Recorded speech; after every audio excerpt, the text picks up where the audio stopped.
ao Ramiz pelo convite, trazer um pouquinho da experiência do IPT nesse tema. E pessoalmente também muito obrigado pelo convite, apesar de não ser a primeira opção. É a primeira vez que eu estou participando do Congresso Brasileiro de Arborização Urbana e para mim uma oportunidade de aprender, sem dúvida nenhuma, muito importante. Tá?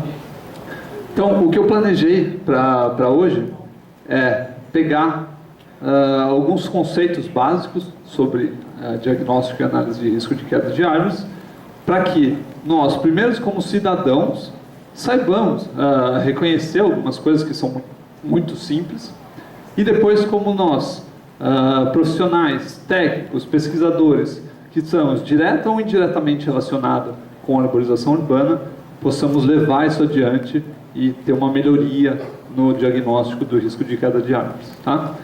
Eu agradeço ao Joaquim, que já colocou aí com muita ciência vários conceitos que eu vou utilizar, vou tentar para reforçar, deixar isso bem firme na cabeça de vocês. Então vamos lá.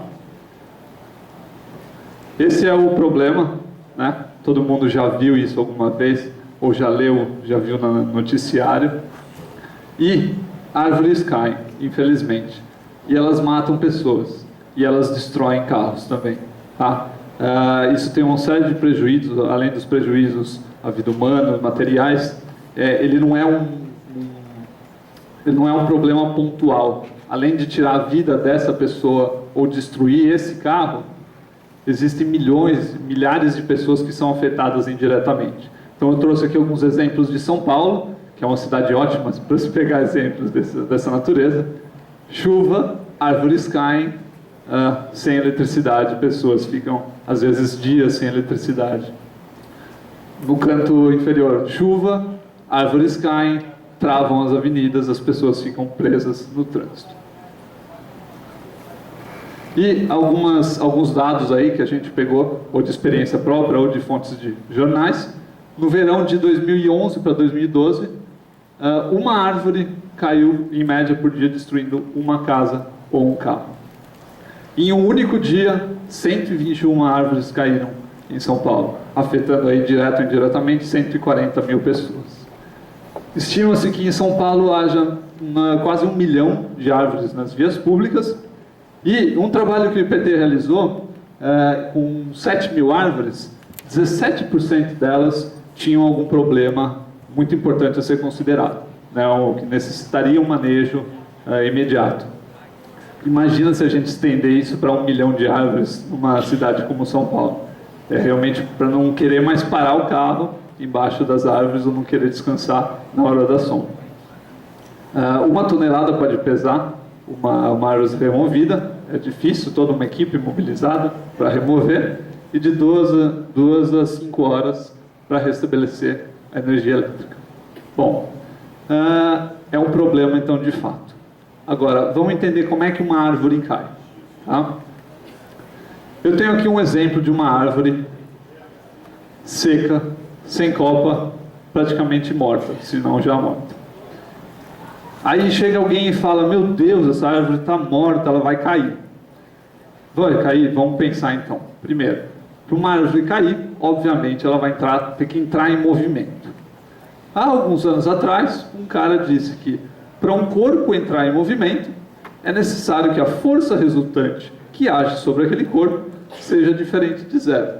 Senão o corpo permanece inércio, certo? Isaac Newton disse isso. Ora, se não tiver ninguém ali empurrando a árvore, qual vai ser a força que vai agir na árvore para derrubá-la? É o vento, né? Então o vento é o principal fator que vai derrubar a árvore. E o vento vai agir aonde? Na copa, tá? Então a copa é aquele anteparo que sofre o arrasto do vento.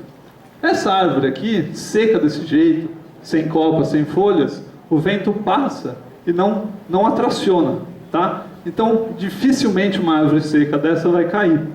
Ela vai ser uma das últimas a cair. Ela vai cair todas as outras e ela vai ficar. Isso não quer dizer que ela não deve ser remediada, né? Não deve ser manejada. Então, os galhos começam a quebrar, a casca começa a soltar. Bem? Então, Um pesquisador alemão chamado Klaus Matek propõe a árvore como uma estrutura. Ela é uma estrutura que está fixada no solo, né? Tem uma fundação, e ela funciona como uma vela de um barco. Tem o mastro e a copa funciona como um anteparo, onde o vento vai agir, submetendo a árvore à tração. Tá? Esse mesmo pesquisador, ele propõe o axioma da tensão uniforme. O que é isso? Bom, se a árvore está sujeita então a essas tensões, principalmente do vento, ela responde a essas tensões crescendo diferencialmente para distribuir essas tensões uniformemente em todas as suas partes, de forma que ela minimiza o risco que ela caia, certo? É a sobrevivência. Todo organismo vivo tem mecanismos para isso. Então, a árvore faz essas tensões indesejáveis que aparecem na superfície, ela responde a elas depositando material, crescendo diferencialmente, alterando a forma de algumas partes. Alguns exemplos: na figura da direita, a árvore está crescendo inclinada, certo? Onde a copa está, o centro de gravidade está deslocado, e ela volta com esse crescimento justamente para equilibrar a copa com o centro de massa. Na figura da esquerda, uma ferida, e o que acontece? Eu tenho uma perda, uma lesão de tecidos ali, e a árvore vai responder aquilo crescendo diferencialmente para reforçar aquela região, tentando, no caso melhor das hipóteses, fechar aquela região. Tá? Mais um exemplo em biodeterioração. Então, se eu tenho um problema interno, a árvore vai crescer de forma diferencial naquela região, tentando fechar, e a gente vê na figura da direita que, apesar de lá dentro não ter falta do material, ela cresceu, ela tem uma forma mais espessa ali, que ela distribui as tensões uniformemente e consegue viver sem cair. Mas nem sempre ela consegue responder adequadamente a todas as pressões que ela sofre, e uma hora ela cai.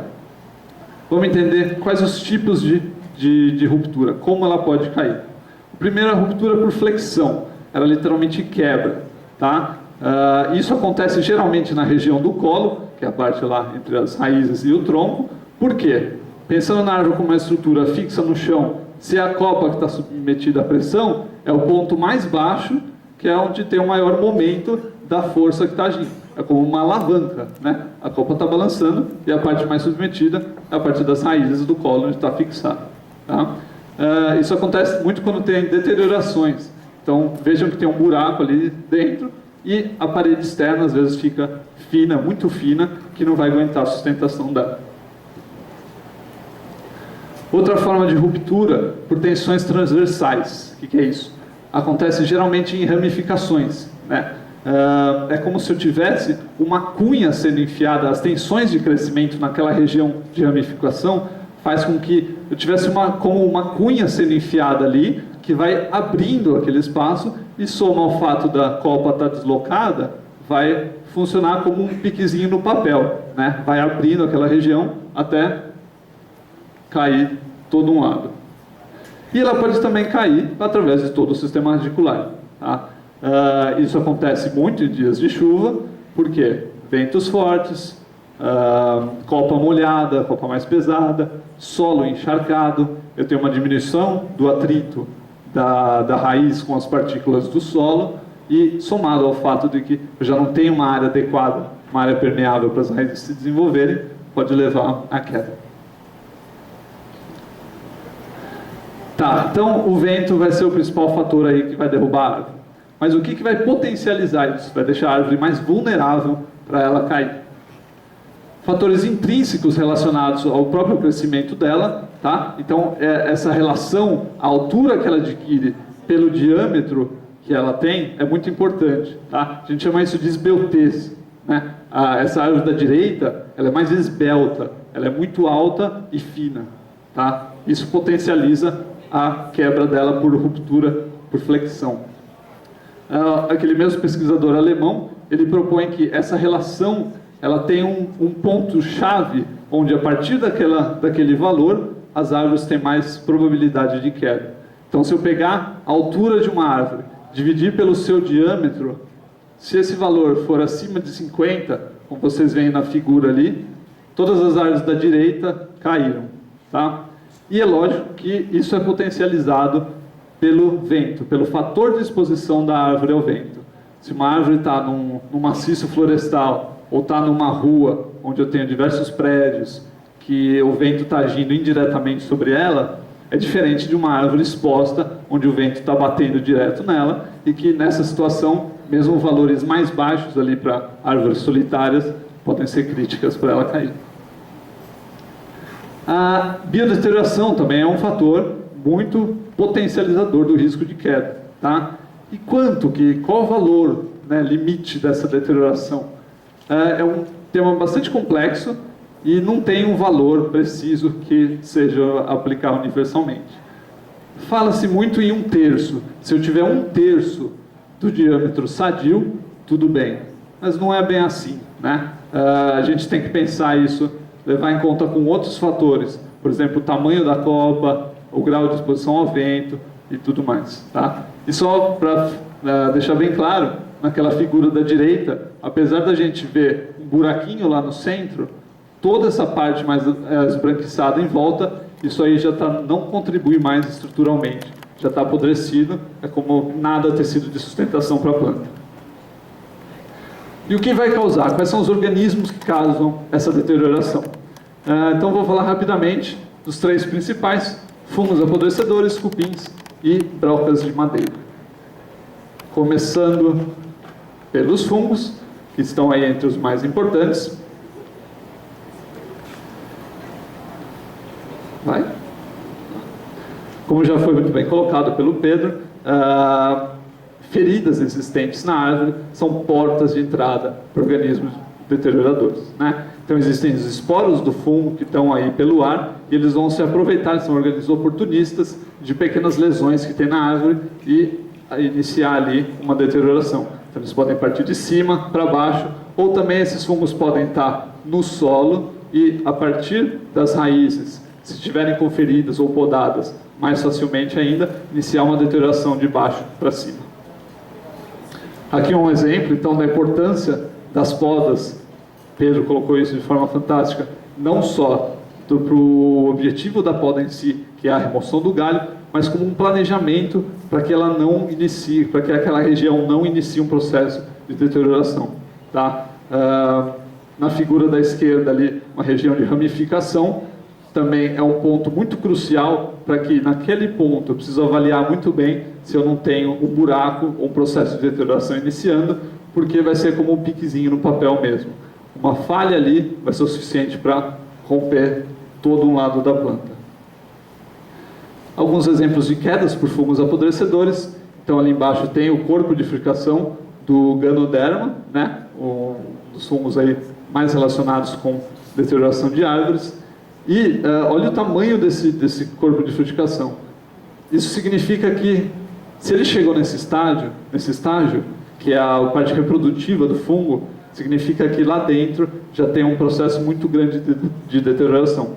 Isso pode acontecer também com as raízes, as figuras de baixo da esquerda e da direita, onde toda aquela região esbranquiçada ou amarelada, tudo aquilo é podre. Se eu pegar aquilo, ele esfarela na mão, não contribui mecanicamente para resistência nenhuma. O colo, então, como eu disse, é uma região que tem que ter muita atenção, justamente por ser um ponto de apoio e que está submetido aos maiores momentos de força do vento. Tá? E na figura lá superior esquerda, encontrar oco nessa região do colo precisa ser muito bem avaliado. Então, alguma ferramenta que me possibilita tentar ver se tem algum apodrecimento em avanço ali, eu conseguir medir a largura, a altura e a profundidade desse oco para ver a influência dele. Tá? A presença lá de corpo de frutificação é crucial. Encontrou o corpo de frutificação, é sinal que tem algum problema muito sério lá dentro. Aqui. Os cupins agora. São organismos muito importantes, né? Sem dúvida tem aí todo o seu papel na cadeia biológica, mas às vezes, por vezes, estão relacionados com deterioração de árvores. Porém, nem sempre. Não, é preciso desmentir aquele mito de que árvore tem cupim precisa cortar porque ela vai cair. Tá? É preciso identificar a espécie do cupim. Existem cupins xilófagos, ou seja, aqueles que se alimentam do material lenho, da madeira, da árvore, e existem os cupins não xilófagos. Né? Então, um exemplo aí, cornitermes, são cupins que têm o ninho ali encostado nessa sibipiruna, mas se a gente remover esse ninho, a gente vê que não tem ataque nenhum na árvore. Tá? Eles só estão ali fazendo ninho e estão se alimentando do entorno.